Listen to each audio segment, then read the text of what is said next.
sou a Josi, especialista de produto da Fujifilm. Estou aqui para mais um podcast da Fujifilm do Outubro Rosa. Estou aqui com a presença da Nínive, doutora Carol, a doutora Mila, e vou pedir para que elas se apresentem para vocês. Obrigada, Josi. Eu sou a Nínive, sou do RH da Fujifilm. É um prazer estar aqui. Hoje eu estou do outro lado aqui como paciente oncológica, né? Então eu vou contar um pouquinho aqui da minha história. Doutora Carolina, talvez se quiser se apresentar. Olá, sou a doutora Carolina, eu sou médica mastologista, me formei pela Faculdade de Medicina da ABC e vim aqui a convite da Fujifilm falar um pouquinho sobre a importância do Outubro Rosa. Olá, é um prazer estar aqui, obrigado pelo convite. Eu sou a doutora Mila, eu sou formada pela USP e vai ser muito bom conversar com vocês. Bom, o Outubro Rosa chegou e nós aqui estamos reunidas para tentar mostrar para vocês o que de importante tem acontecido hoje na sociedade, o que de tecnologia nova tem surgido, né? Nós da Fujifilm, nós temos aí equipamentos de ponta, trazendo qualidade e eficiência no diagnóstico precoce, aí eu acredito de muitos pacientes. Nós temos aqui a Nínive, que vai contar um pouco da sua história, temos as doutoras para falar de toda a experiência que elas têm aí no seu dia a dia com os seus pacientes, e assim, o que nós desejamos realmente é que você tenha feito uma prevenção, porque as chances de cura quando você tem um diagnóstico precoce é estimado em 95%, então a gente se apega ao 95% e tem que tomar todos os cuidados, né? Por quê? Porque em 2023, o INCA observou que surgiram aí mais de 70 mil novos casos de câncer de mama. O câncer de mama é o câncer mais presente entre as mulheres hoje ainda, então nós precisamos nos cuidar. Não só mulheres como homens, então nós estamos aí num mês que busca prevenção e prevenção ainda é o melhor caminho. Então não deixe de seguir esse caminho que pode te trazer cura. Eu gostaria de começar com a Nínive, se ela puder começar a contar a história, um pouquinho da história dela para nós. Vou tentar resumir aqui, porque se deixar eu vou contar aqui. Mas, Josi, o que você falou, assim, da prevenção, né, ainda é o melhor caminho. Fazer os exames regularmente ali, anualmente, né, e eu estava com meus exames em dia, né, eu tinha acabado de fazer minha ultrassom de rotina, e 2 meses depois dessa ultrassom eu acabei palpando, né, o nódulo, senti o nódulo, poderia não ter ido atrás, não, acabei de fazer meu exame, pela idade, né, não vai ser nada, e ter descoberto isso muito mais tarde e até dificultar aí o tratamento pelo avanço da doença, né. Então, fui atrás, eu acho que o diagnóstico já essa primeira etapa, assim, de você passar por uma biópsia, por uma mamografia, eu nunca tinha passado, né, pela mamografia, já é muito difícil, né, já é angustiante você estar ali, submeter a uma biópsia, esperar esse resultado, e quando, de fato, confirma ali seu diagnóstico, assim, o mundo vira de cabeça para baixo, né, é uma doença que você fala assim, você pensa que nunca vai acontecer com você, com ninguém próximo a você, você não sabe lidar com isso, né? Então, eu acho que mesmo a gente se cuidando, é o que você falou, a prevenção, conheça seu corpo, se toque, vá atrás, né? Cada um conhece o seu corpo, né? E a gente tem que ir atrás para realmente detectar o quanto antes e ter a chance aí de um tratamento, de uma cura, né? Sim. Como você falou, né, a primeira vez que fez a mamografia, você é uma pessoa bem jovem, né? Então, assim, a indicação hoje não é só para aqueles pacientes, né, acima de 40 anos. Hoje os médicos, eu acredito que avaliam muito o histórico da pessoa, avaliam também como você fez, né, palpou, se tocou. Eu acho que ainda há um estigma ainda na sociedade que, dependendo do corpo que nós tenhamos aí, não vou me tocar, porque como é que eu vou me olhar no espelho? A mama não é mais tão bonita, não é muito legal, não vou encontrar nada. Mas como é importante, né? Você se tocou e encontrou, e graças a Deus você está bem e curada, né? Isso que é importante. Eu queria também falar um pouquinho com a doutora Carolina, se ela pudesse colocar um pouquinho mais de toda a experiência que ela tem tido com os pacientes, falar um pouquinho do que ela tem encontrado literalmente aí, né? Vou usar um pouquinho o seu caso para a gente falar sobre o rastreamento, a idade de início. 36 anos, né, que você Diagnosticado com 36. diagnosticou. Isso. Realmente, se a gente for seguir todos os guidelines, existe uma controvérsia ainda hoje aqui no Brasil se deve começar com 40 anos ou com 50 anos. Pelo SUS, o recomendado ainda é 50 anos, apesar de toda a Sociedade Brasileira de Mastologia, o Colégio Brasileiro de Radiologia já indicarem que o ideal é 40 anos anualmente. A gente considera esse rastreamento para aquela população que é um risco habitual. Não tem um histórico familiar, não tem um histórico pessoal de nenhuma lesão precursora, não fez nenhum tratamento com radioterapia, por exemplo, de tórax. Então, a paciente, simplesmente por ser mulher, se encontra no risco habitual. A gente vai começar esse rastreamento a partir dos 40 anos com mamografia. Mamografia é o nosso exame de escolha. Mas a gente sabe que cada vez mais pacientes mais jovens estão tendo diagnóstico. Então, aí que entra a importância do autoexame, que nada mais é do que um autoconhecimento. Você entender como é que é a sua mama, o formato da sua mama, a textura da pele, como é que é o seu mamilo, se ele entra, se ele tá para fora como é o normal, se ele tem algum fluxo saindo por ele, tem vários sintomas e sinais que a gente, se observando, além de palpar, claro, um nódulo, um caroço, como todo mundo fala, a gente tem alguns outros sinais que podem chamar atenção e que nunca vão dispensar uma avaliação médica, uma avaliação clínica. E aí sim a gente começar alguns exames de rastreamento.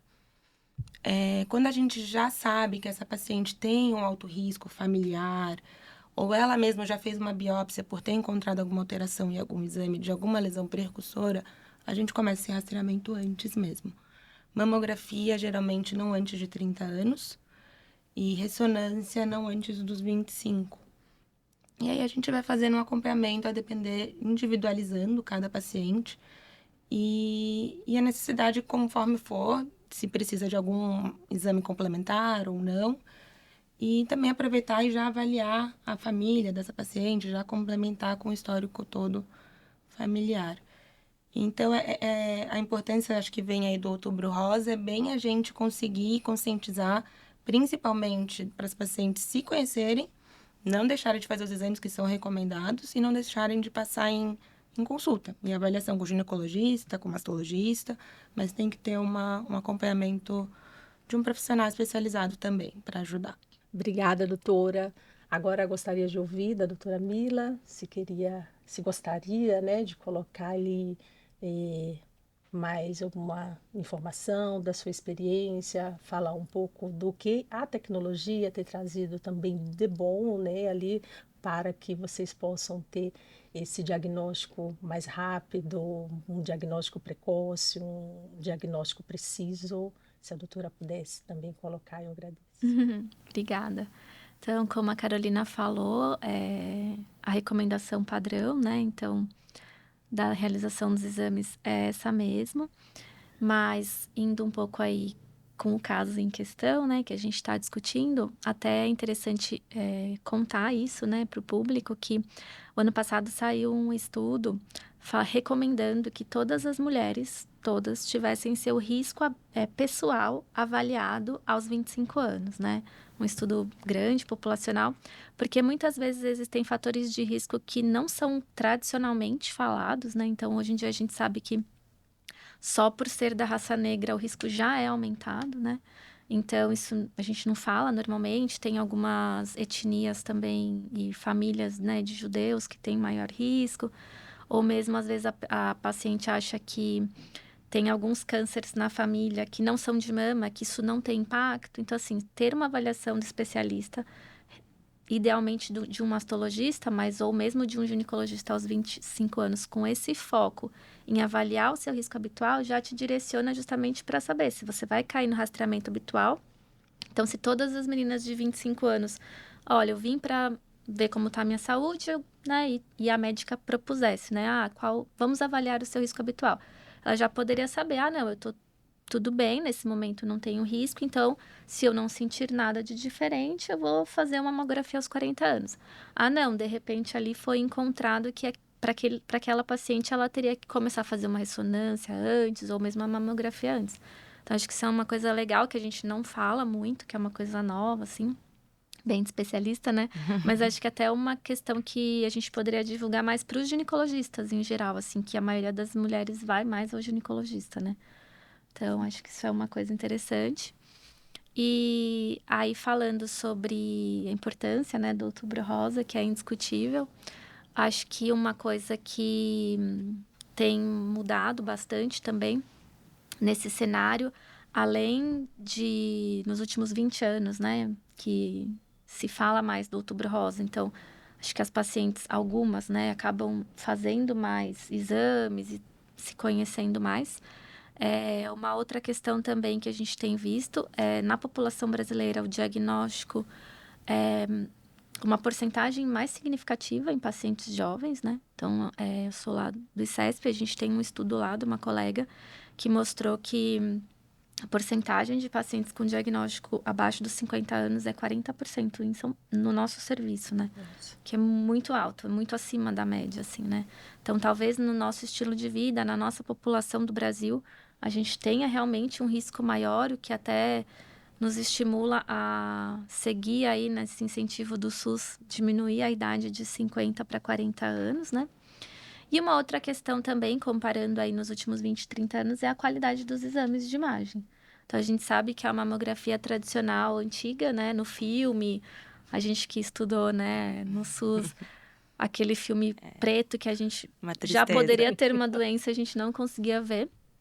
Hoje, com as mamografias digitais, com um incremento de ressonância e qualidade mesmo da imagem do ultrassom, que mudou bastante, a gente acaba, com certeza, fazendo o diagnóstico mais cedo, né? Perfeito.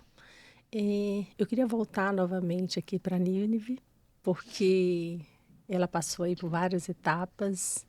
Eu gostaria de saber, Nínive, assim, o que você espera de nós, profissionais da saúde, nós como empresa também, o que você espera de empresa, e principalmente dos profissionais da saúde, né? Porque eu tenho uma formação técnica e eu sei que ali nós atendemos pacientes com várias histórias, com várias emoções, e eu sempre digo que o paciente é o paciente, e eu tento não olhar naquele momento ali em sala, principalmente na mamografia, eu tento tratar ele como qualquer paciente. Eu vou entrar, vou chamá-lo, vou apresentar, vou falar o que eu devo fazer, como vai ser o exame, mas sem um sentimento de pena ou nada nesse sentido. Você é o meu paciente. O que é que você espera de nós, né, como profissionais da saúde? Tá. Olha, José, acho que, primeiro de tudo, eu acho que é o respeito com o paciente que está ali, né? Eu acho assim, a gente está muito fragilizado, seja num pré-diagnóstico ali, ainda fazendo uma biópsia, seja já durante o tratamento. E eu falo que eu tive muita sorte de todos os profissionais durante o meu tratamento, extremamente acolhedores, respeitosos, o importante para o paciente ali, você tem tantas dúvidas, eu tinha que anotar para levar, e às vezes é dúvida que para o profissional ali fala, nossa, que dúvida básica, né? Mas para a gente que está ali perguntando, não. É importante a gente ter aquela resposta, é importante o respeito, o acolhimento. A gente não sabe o que a pessoa está passando, né? O que está sendo esse diagnóstico para a pessoa.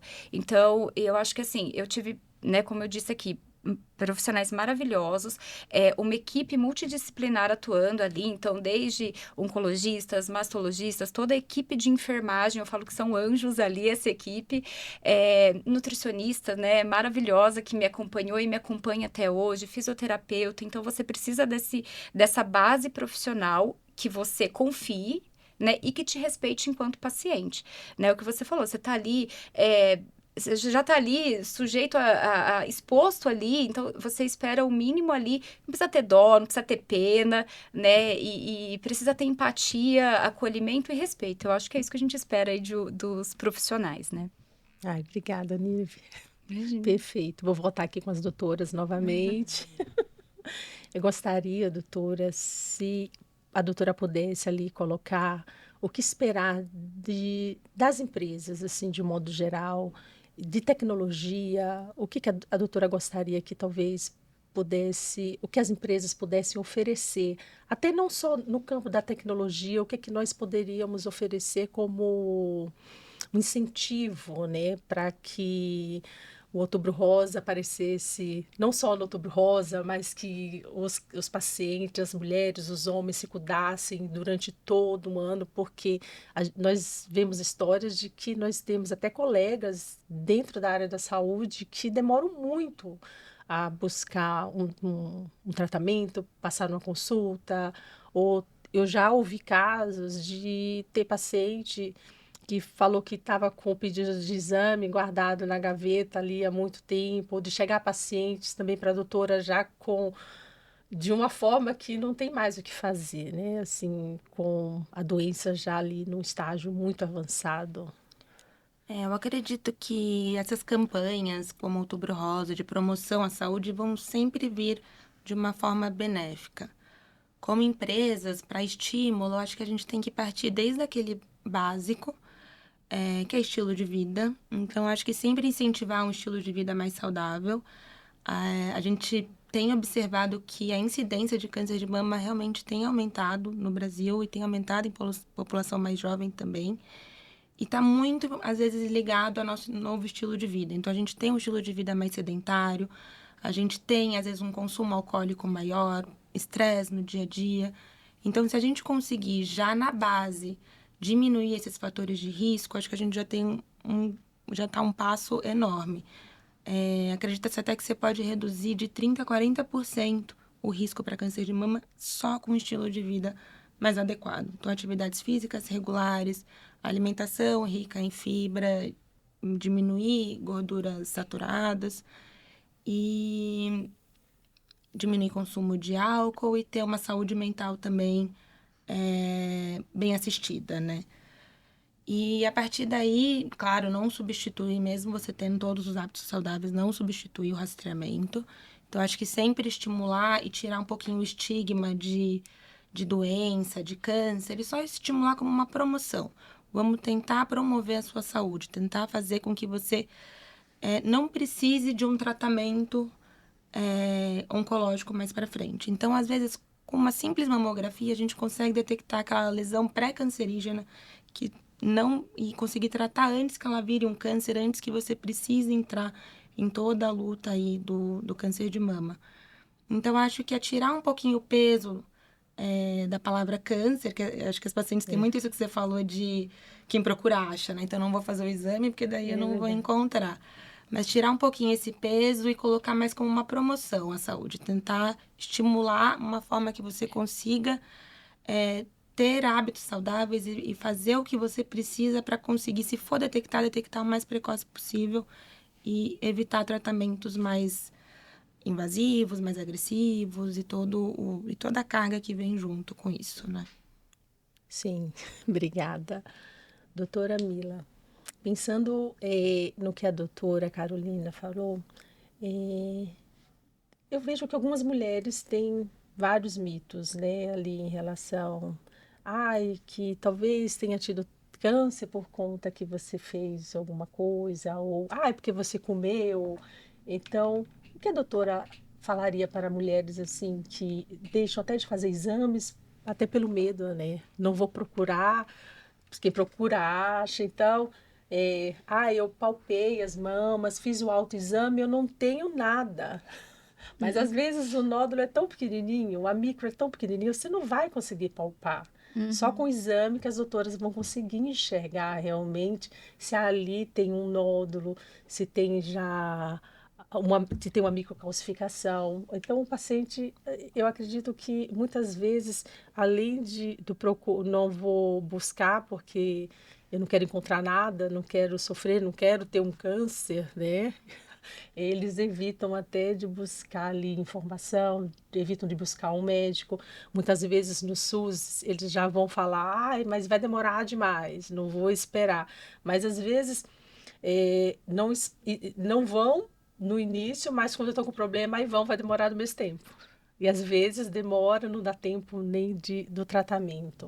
O que a doutora poderia, assim, colocar para incentivar, deixem os mitos, procurem a prevenção, procurem um médico? Sim, acho que não é bem um mito, mas uma informação que é uma falsa segurança, né? Que eu acho que é bem difundida e que não é real, né? É que às vezes as pacientes acham que elas não têm ninguém na família que teve. Ah, então eu tô tranquilo, né? Tranquila, no caso. Mas realmente a gente sabe que a maior parte dos casos de câncer de mama não tem ninguém na família. Então é o contrário do que tradicionalmente as pessoas pensam, né? Então, por volta de 85% ou mais dos cânceres de mama são esporádicos, que a gente fala, né? Não tem a ver com história familiar, com genética. E hoje em dia a gente até tem estudado muito sobre a epigenética, né? Que muito mais provável que esteja relacionado com hábitos pessoais de vida, né? Então, acho que, lógico, por volta de uns 15%, né, tem a ver com a família. Então, lógico que aquelas pacientes que já têm história na família, normalmente já, idealmente, fazem um segmento, e tem aquelas que negam, mas assim, já sabe que potencialmente tem um risco, mas que não ter não é uma proteção. Então, assim, eu não vou fazer meus exames porque eu não tenho ninguém na minha família. Esse raciocínio não é real, né? Então, acho que isso é uma coisa. Outro mito, assim, também que acho que as pessoas pensam, né? Bem real aí é o uso de hormônios, né? Que ainda é muito relacionado ao câncer de mama. Então, às vezes as pacientes falam, mas eu nunca tomei pílula, mas eu, né, não fiz reposição hormonal, então eu não preciso, que o meu risco, né? Então, a gente sabe que sim, pode haver um pequeno aumento do risco de câncer de mama com uma terapia de reposição hormonal, mas ele é pequeno. E quem não fez, não é que não vai ter, né? Então, assim, nenhuma dessas questões te isentam de ter o autoconhecimento e fazer os exames regulares, né? Outro mito que é bem difundido e que é péssimo, assim, é que mamografia causa câncer, né? Então, esse é Esse o daí top é do momento. complicado mesmo. Então, dá câncer de tireoide, Sim. eu não vou fazer mais que... Às vezes a paciente achou uma lesão BRCA3 vista na mamografia, então ela tem que fazer uma nova mamografia em 6 meses. Aí a paciente não quer fazer, porque, que absurdo, eu vou fazer 2 mamografias no ano e vou ter câncer. Então, a gente sabe que existe o risco de alguns tumores induzidos por radiação, né?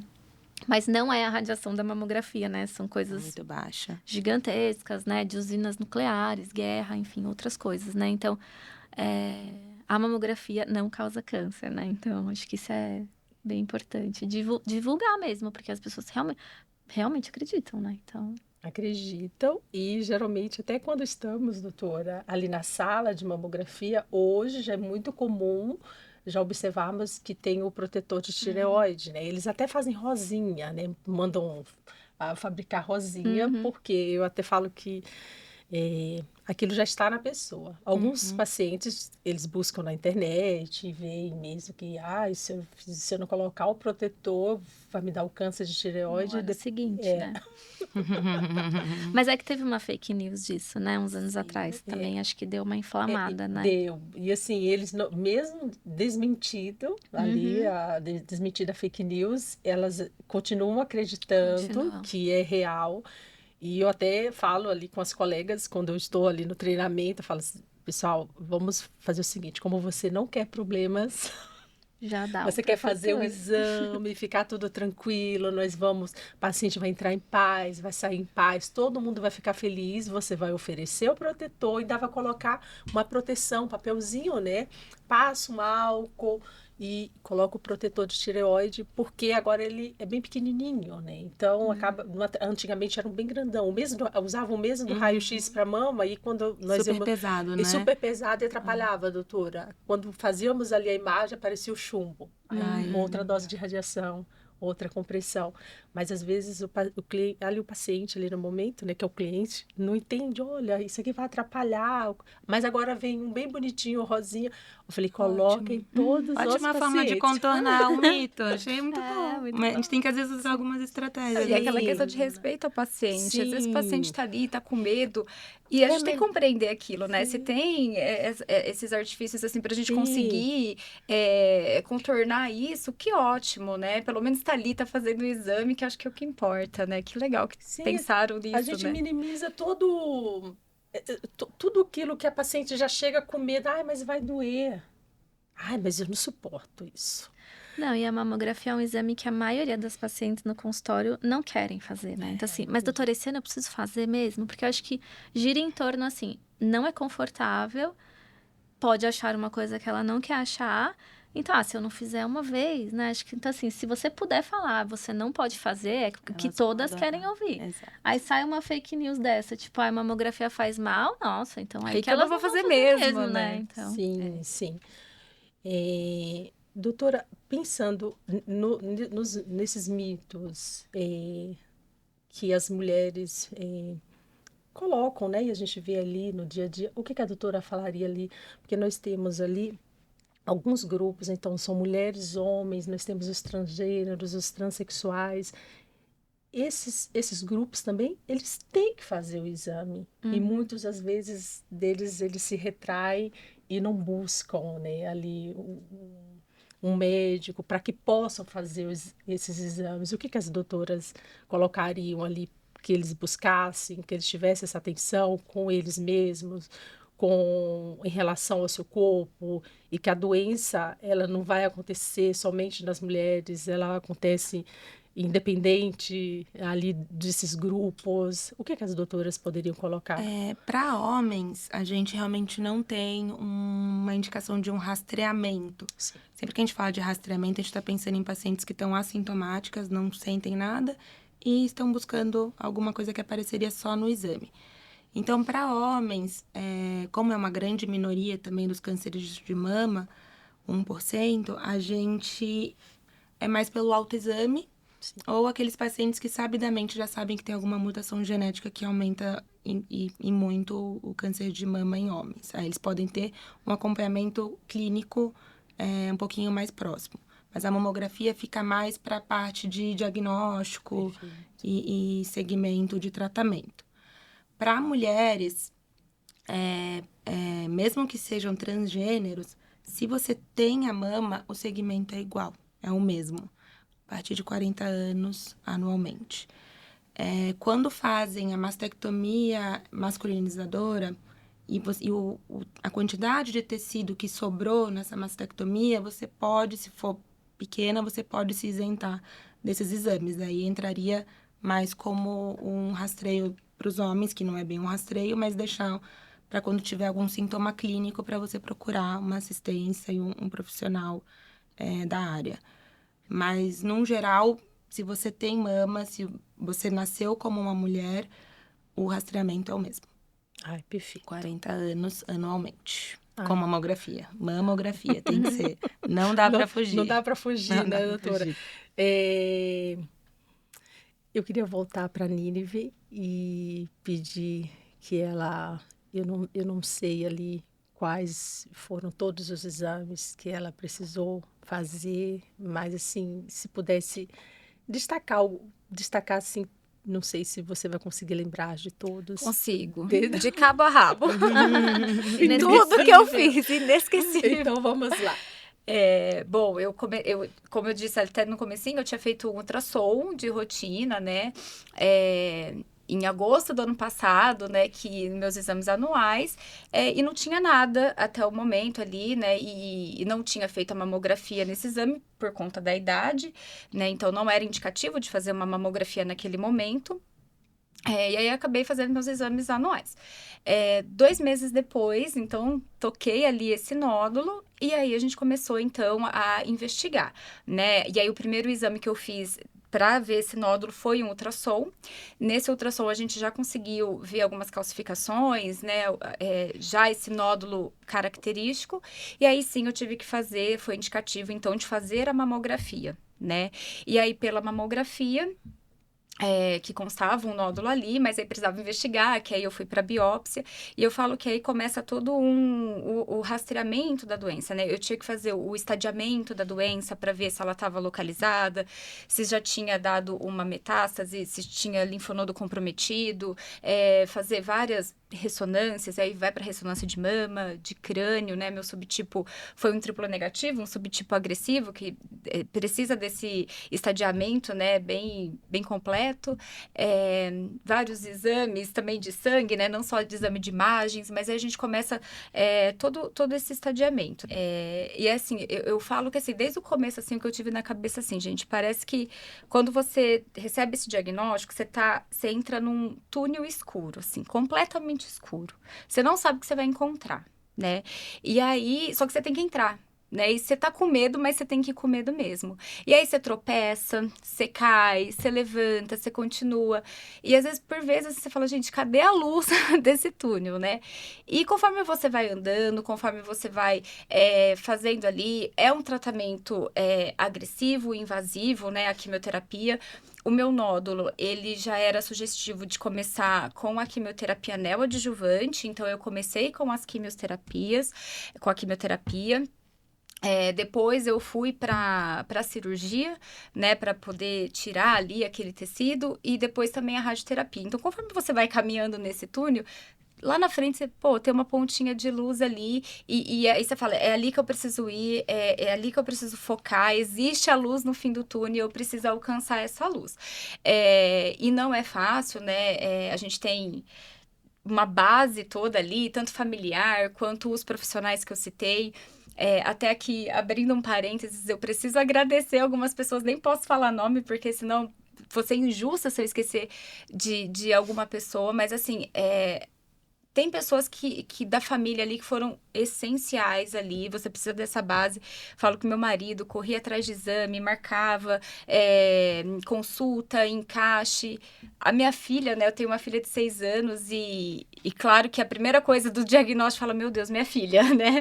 E vem muitos medos, muitas incertezas, assim, angústia. E eu falo que se não fosse por ela ali, eu não teria a força que eu tive para encarar o tratamento. Né? Então, ela talvez tenha sido a luz ali no final para eu continuar indo, né? Minha mãe praticamente parou a vida dela, veio morar com a gente todo o tempo do tratamento. Minha sogra acordou de madrugada para rezar, pedindo a cura, continua agradecendo hoje por essa cura. Minha irmã, sogro, pessoas assim essenciais, né? Amigos que te fortalecem no meio desse caminho, né? E também, o que me deixou um pouco mais tranquila, né, se a gente pode deixar assim, eu não me afastei do trabalho.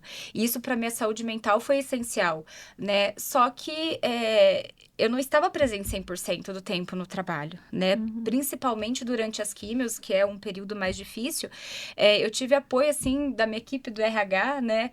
De me suportarem ali, de dividirem as tarefas, e você vê que isso não foi um pesado para elas, tá? Sabe? Elas me respeitaram, me acolheram. A Adriana, né, minha gestora, entendia, respeitou esse momento. Então, trabalhar na Fujifilm, que é uma empresa com valores tão humanos, fez muita diferença para eu conseguir passar por esse tratamento. Né? Então, aí tem a gente voltando até um pouquinho dos exames, né? Fechando parênteses aí dos agradecimentos. No meio também do tratamento, a gente volta a fazer ultrassom, volta a fazer mamografia, para entender como que está sendo a resposta radiológica primeiro, né? Da quimioterapia. E desde esse momento, eu pude ver que eu estava tendo uma resposta boa ao tratamento, né? Que aí confirmou na cirurgia que eu tive uma resposta patológica completa, né? Que é a remissão, né? Que os médicos falam. Eu falo em cura, né? Eu acredito que eu tô curada, hoje eu estou curada. Então, essa remissão aí. E tem uma coisa muito interessante. Quando eu terminei as quimioterapias, a químio, né? A medicação da infusão, eu falo, nossa, terminou, graças a Deus. Aí depois passou um tempo, gente, terminou, mas e agora? Será que não é melhor ter mais químio? Será que não é melhor eu ter? Porque causa uma insegurança tão grande. Será que agora eu tô descoberta, né? Será que agora vai voltar esse tumor? Será que não era melhor continuar fazendo? E aí, e agora eu não fiz ainda, minha mamografia tá prevista para dezembro, né? E a gente fica, gente, e aí, né? Será que não tá longe dezembro? Né? Do mesmo jeito que dá muito medo, é um exame dolorido também, dói, Aí você fala assim, ai, gente, será que não é melhor já fazer? Né? Você fica aliado dos exames, ela queria fazer todo mês, né? Então, também é um momento difícil aí, né? Acho que é isso que eu queria falar. Acho que ouvindo você, Nini, eu penso que quando você estiver na sala de mamografia, você vai querer até ver imagens. Você já vai perguntar para a técnica, deu alguma coisa? Você sabe que no pré-cirurgia, né, que a gente faz os exames de imagem, eu ficava assim, não tem mais nada, né? Eu ficava olhando, não tá mais aí aquele calcificação, a gente fica craque nos exames, viu? Ah, eu acredito. Bom, vou voltar aqui para as médicas, aproveitar, né, as doutoras. A doutora falou que trabalha no ICESP, né? Eu me formei lá, Eu, estava na pesquisa lá agora. eu conheço o ICESP, né? Então, eu acho ali todo aquele sistema fantástico, né? Porque quando você começa a mamografia, se o paciente, se o médico já indica fazer uma biópsia, já tem uma sala de biópsia do lado, se precisa fazer ultrassom, já tem ultrassom. Há leis hoje que garante que essa paciente, depois que descobre o câncer, ela tem um tempo de tratamento para a cirurgia. Mas assim, doutoras, eu vou fazer a pergunta para as duas. Tá. Eu sei que as doutoras são mastologistas, então, dentro da área mastologia, oncologia, o que vocês esperam de melhoria, de tecnologia, para que possa ajudar vocês ali, né, em diagnóstico? O que vocês esperam de inovações, assim, para a área de vocês? Quer começar, Carol? Fique à vontade. Ninguém começa. Não, acho que a gente tem avançado nessa área, então a qualidade, né, como eu disse, das imagens melhoraram muito, mesmo as facilidades das biópsias, né? Então a gente hoje em dia já tem, né, para os casos indicados, né, e sempre que possível a mamotomia, que para alguns tipos específicos de lesões fornece uma amostra maior de material e nos facilita o diagnóstico.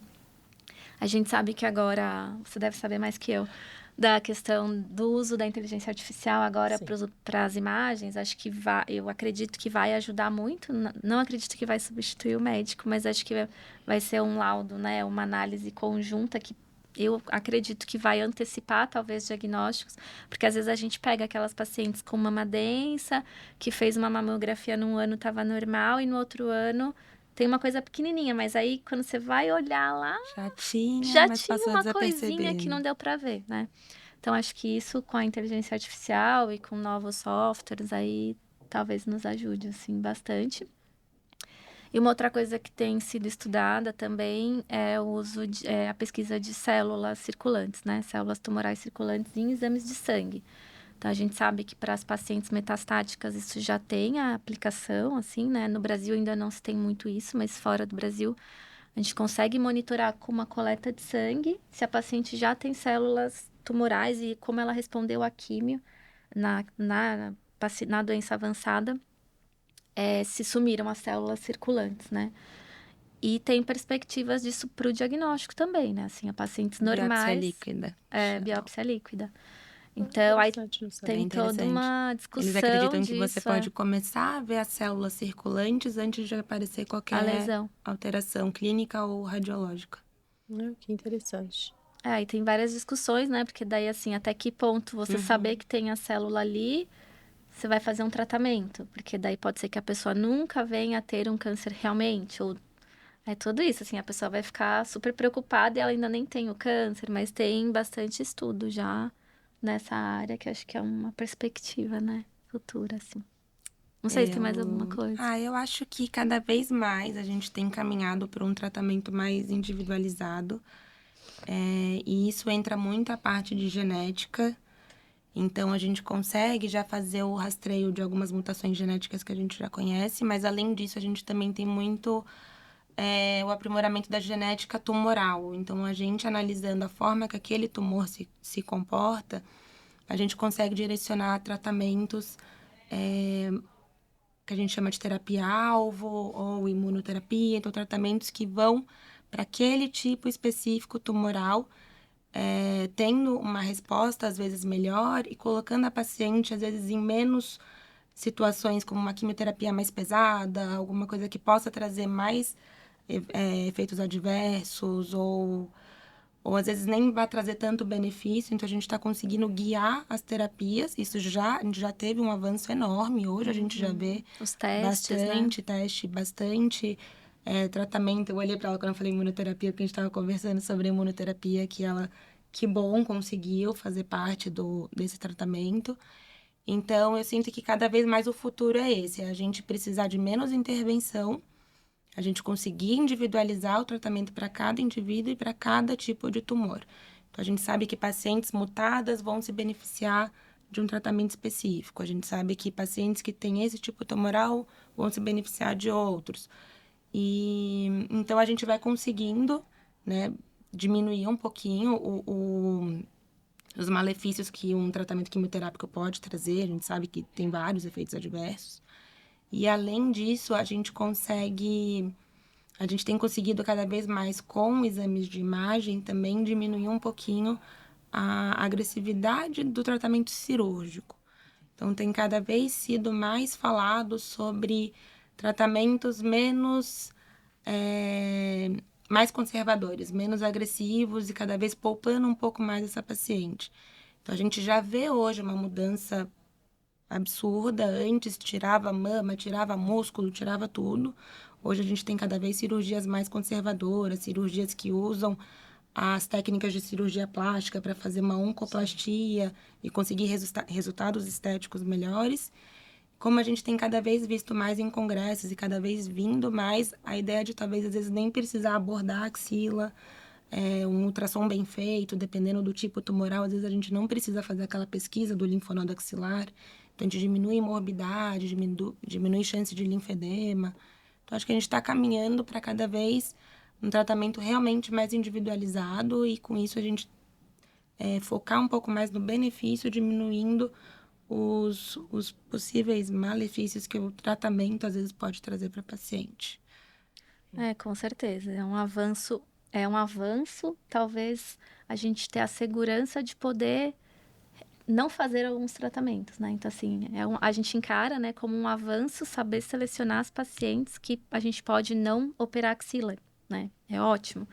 É um avanço a gente ter um teste que a paciente faz e ela não vai precisar de químio. E ela tá segura sem fazer químio, né? Então, acho que avançar nem sempre é agregar tratamentos. Exato. E tirar porque pensando na qualidade de vida das pacientes é incrível. Isso é uma outra área que tem crescido muito também nos congressos, né? A gente tem estudado bastante como hoje os tratamentos avançam e as pacientes, independente do tratamento que ela recebe, elas vivem mais, né? E se curam, né? A gente tem discutido muito survivorship, né? Que a gente chama, que é como aquela paciente que passou por tudo isso, ou por aquele tratamento, ela vai conseguir ter uma vida normal, ou ela vai se adaptar para ter uma vida tranquila, né? Podendo retomar tudo que ela fazia antes, sem ter grandes efeitos, tanto na parte da vida dela pessoal, trabalho, que é ótimo que você conseguiu seguir trabalhando, nem sempre, né, as pacientes conseguem, mas aí a gente tem pensado muito em saúde física, corpo físico mesmo, conseguir voltar a fazer esportes, saúde sexual, né, a gente sabe que o câncer de mama muitas vezes impacta muito, né, na sexualidade das mulheres, nos casamentos, na autoestima, né, então a gente tem buscado direcionar esses tratamentos para que a paciente não, que antigamente, né, se falava assim, as pacientes mesmo, né, tinham essa coisa, eu tô viva graças a Deus, não tem problema que cai o meu cabelo, não tem problema, eu não tenho mais relação com meu marido. Hoje em dia já não, assim, tem problema. A gente quer estudar Restaurar e uma qualidade de vida voltar que a o vida câncer, boa. você perde isso, né? É uma coisa que tratou e vida que segue, Acabou, né? vamos, né? Acho que isso é uma coisa muito boa dos avanços, né? Sim, com certeza. E a gente tem tido, é até bom que você citou essa parte da saúde sexual, porque a gente sabe que os tratamentos oncológicos, eles pegam bastante nessa parte, principalmente aquelas pacientes que entram numa menopausa precoce por conta da quimioterapia, e elas têm contraindicação ao uso de terapia de reposição hormonal, então cada vez mais tem vindo laser para fazer essa melhora da qualidade do trofismo vaginal, da secura vaginal, então a paciente consegue ter uma saúde sexual melhor, mais restaurada mesmo, e não precisar, né, o que vale é que eu tô viva, não, a gente tem que viver com qualidade, né, não dá pra esquecer dessas outras partes. Nossa, vocês falando, doutoras, assim, eu lembro, né, há muitos anos atrás, quando eu me formei, eu me formei pela Cruz Vermelha, na época a Cruz Vermelha aqui em São Paulo, ela dava um curso de técnica em radiologia, e eu fiz o meu estágio ali no Hospital do Servidor Público Estadual, né, então eram muitos pacientes, era o analógico ainda, o chassis, aquele filmezinho com a processadora, então eu acredito que as médicas ali Raiz. sofriam. A gente pegou bastante isso aí. No E, SUS, infelizmente, ainda tem e bastante. nessa época, o que mais eu via eram pacientes, assim, mastectomizados, né? A maioria, assim, não tinha reconstrução. Eu não lembro bem quando essa lei veio, que a mulher, né, ela faz a cirurgia, mas ela tem a reconstrução, né? E isso eu acho que muda muito, né? Muda muito. Para a mulher, né? É muito, muito importante. Aproveitando e já agradecendo, mas eu gostaria que vocês pudessem deixar aqui, todas vocês, né, alguma mensagem para os nossos ouvintes, para mim também. Eu te ouvindo, Ninive, falar aí do seu esposo, eu acho que às vezes as mulheres têm ali ouvem e às vezes até acreditam que, às vezes, por conta de uma doença, você vai perder o marido. E a gente vê na tua história que teu esposo estava ali presente, confiante e caminhando junto ali contigo. Assim, eu achei. Olha, às vezes eu queria desistir, ele não deixava. Então assim. Cada ciclo ali eu falava, eu não vou fazer o próximo, eu não quero. Ele falou, vai, você vai, por mim, pela Helena, por você. E a gente vê, assim, que várias mulheres, assim, infelizmente, são abandonadas pelos maridos, né, pelos companheiros nessa fase, o que é cruel demais, né, assim, eu acho que eu não consigo nem imaginar isso. Então, tive a sorte, né, claro, meu marido e toda a família ali. Mas, assim, acho que até deixar um recado, né, para todas vocês, assim, eu acho que o importante, assim, gente, conheçam seu corpo, né? Eu lembro que o ano passado, quando eu dei meu depoimento, que eu tinha acabado de descobrir o câncer de mama lá na empresa, muita gente veio falar comigo, falou, nossa, eu fui fazer meu exame por conta do seu relato, fazia 2 anos que eu não fazia exame. Amigas também de fora do trabalho que foram fazer exame e encontraram alguma coisa que precisou ser investigada. Então, assim, não deixem acontecer. A gente prioriza tanta coisa na nossa vida, por que não priorizar a saúde? Até porque sem a saúde a gente não faz todas as outras coisas, né? E o câncer vem, gente, ele pausa todos os seus sonhos, né? Tudo que você tinha planejado, ele pausa, né? Então, assim, priorize a sua saúde, né? Para você conseguir alcançar seus sonhos, seus planejamentos. Então, assim, façam exames, não tenham medo. Se tiver alguma coisa, tem tratamento. Olha quanto avanço a gente falou aqui. Então, assim, tem tratamento. Então, se tiver, vamos tratar, né? Vamos em frente. Eu acho que tudo bem ter medo. O medo só não pode paralisar, né? Só não pode impedir você de ir atrás, de continuar. É um tratamento difícil? Mas tem a luzinha ali no fim do túnel. Então, acho que a prevenção ainda é o melhor caminho, né? Acho que é esse o recado. Doutora Carol? Eu acho que falou tudo já. Eu acho que o autoconhecimento, procurar informações, procurar uma assistência, tanto profissional quanto familiar. Acho que tudo isso vai influenciar para você tentar promover a sua saúde da melhor forma possível e nunca deixar de fazer alguma coisa por medo. Realmente procurar entender o porquê que você está fazendo aquilo é importante. Uma vez que você entende, eu acho que acaba indo mais natural. Você já consegue se preocupar um pouquinho de uma forma diferente. Tem a preocupação, mas ao mesmo tempo eu estou fazendo algo para poder lidar com isso. Então, eu acho que a importância do Outubro Rosa entra exatamente aí. A gente só relembrar e estimular as pacientes, as mulheres e homens também a se conhecerem e se cuidarem. O máximo que está no nosso alcance, né? Sim.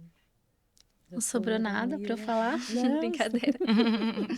Acho que é isso mesmo. Acho que até começando ontem, outubro, né? A gente fica vendo comentários e algumas pessoas que não são muito a favores, né? Do outubro, porque é só outubro, né? Eu sou super entusiasta do Outubro Rosa da nossa área. Acho que, sim, as mulheres têm que se cuidar o ano inteiro e a gente tem que falar sobre isso o ano inteiro, mas eu acho importante ter um momento para isso, né? E a gente sabe que a maioria dessas outras campanhas, Setembro Amarelo, os outros, que eu não sei as cores, seguiram o Outubro Rosa, né? Então, o Outubro Rosa começou lá atrás, né? Com uma história nos Estados Unidos, de uma irmã que abriu a associação para Sim. trazer esse assunto. E acho que é muito importante, porque tanto é que outros vieram, né?